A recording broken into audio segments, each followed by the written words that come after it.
Today we're going on a journey way back in time, when Indiana was once an ancient ocean. So far back, the dinosaurs were yet to walk the earth. These waters carried deposits that later hardened into solid rock. Flowing water then chiseled the stone landscape into some of the most dramatic, unique, and beautiful shapes in the world. We see huge rock walls along Interstate 64.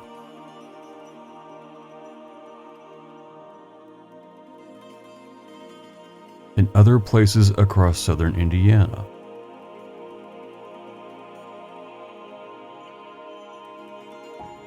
Unusual rock formations, such as Jug Rock in Martin County, or exotic ravines, such as at Hemlock Cliffs. Not to mention thousands of caves in southern Indiana. And in remote places in the woods are 3 very rare and ancient rock arches.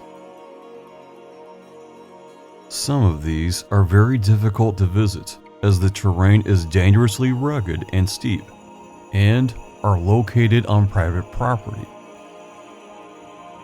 Come along for an adventure to see Indiana's 3 ancient stone arches.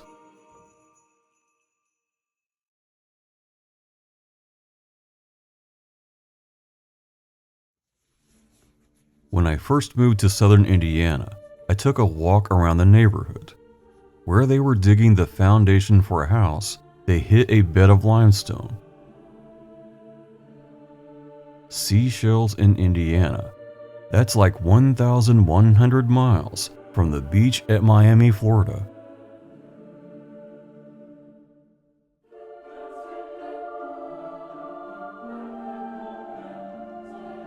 A trip to the Falls of the Ohio Museum at Clarksville elaborated on what I'd found.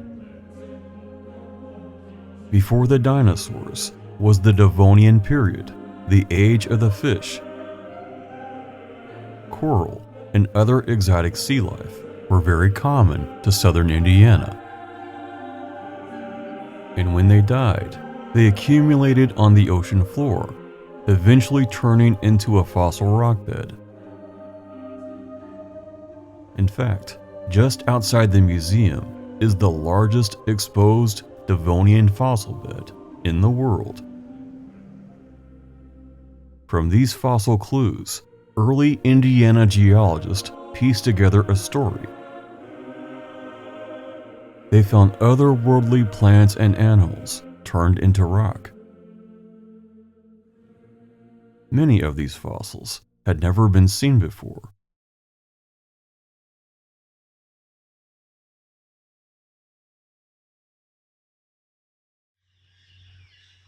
And as more and more people settled in Indiana, unusual rock formations made of this fossilized, sedimentary rock were found in the woods and cataloged.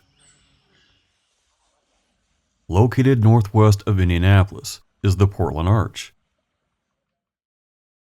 The trail starts out easy, but becomes rugged and steep, descending into a deep canyon. To be clear, it's not a trail for everyone, and is much easier going down than coming up. At the bottom, it levels out to an easy walking path with a wooden boardwalk.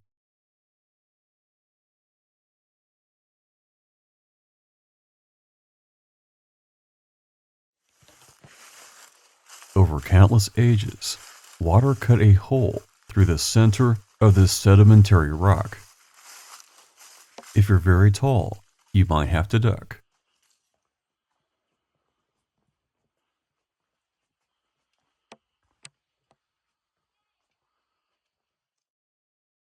It's mind-boggling to think how long it took water to wear away the rock and make this ancient arch, let alone how long it took these layers to form into rock. When you walk through this portal, you could be walking through millions of years.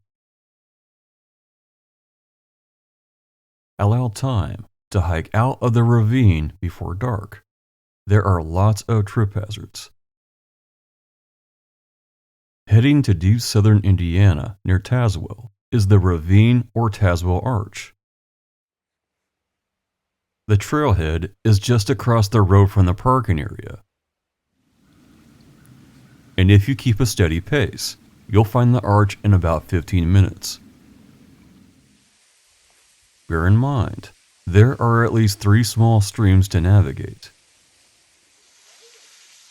Then, in the second gulch on the right, a very rugged way up. This is pretty dramatic and looks very similar to those at Kentucky's Red River Gorge.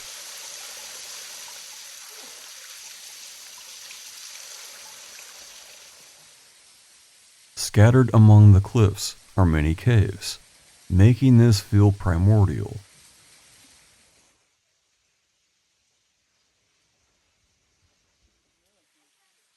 Many people climb to the top, and it can be incredibly slippery up there.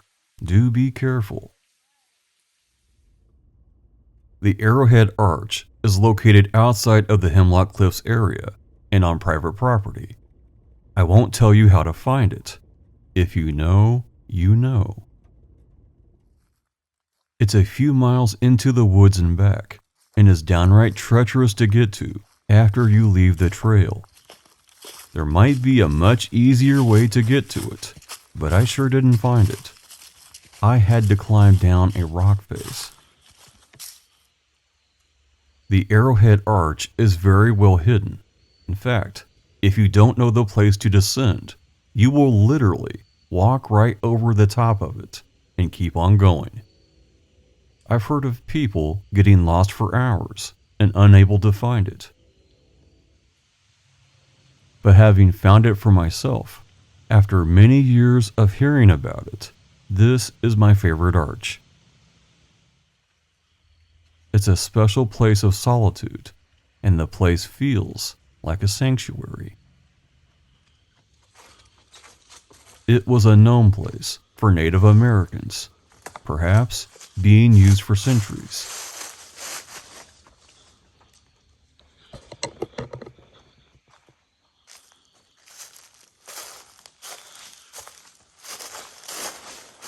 Under the arch is a cave where several skeletons were found.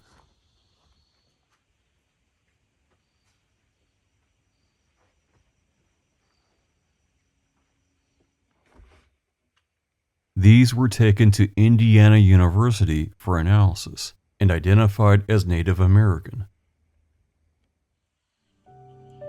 In all my life and all the places I've been, I've never found a place more peaceful.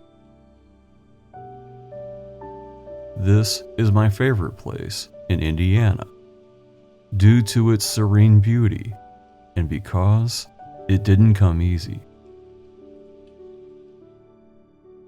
Sometimes, the things we have to work for provide a special joy, and a road trip to the past can help you find yours.